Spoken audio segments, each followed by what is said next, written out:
How can one create a new estimate in a catalog? Let's start by creating estimate with the parts themselves. First, we define the vehicle. We select the parts. Click Add to Estimate. We now fill in the fields that are relevant to us.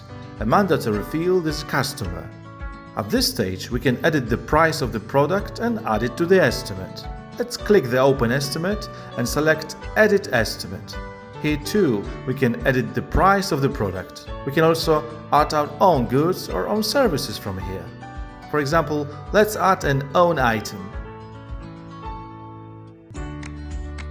How can we add repair time for selected parts? If we have the permission to get repair times, we can find repair times for the selected parts on the right side in the product details section. We can also add them to the estimate.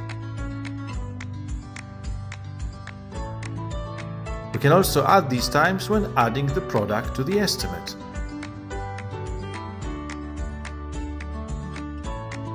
We can print the estimate for the customer.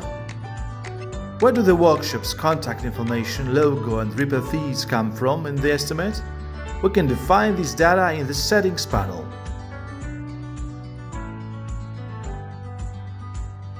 Once the estimate is completed and accepted by the customer, you can click Order Parts. Those parts from the estimate that can be ordered will be transferred to the current cart, or a new cart can be created.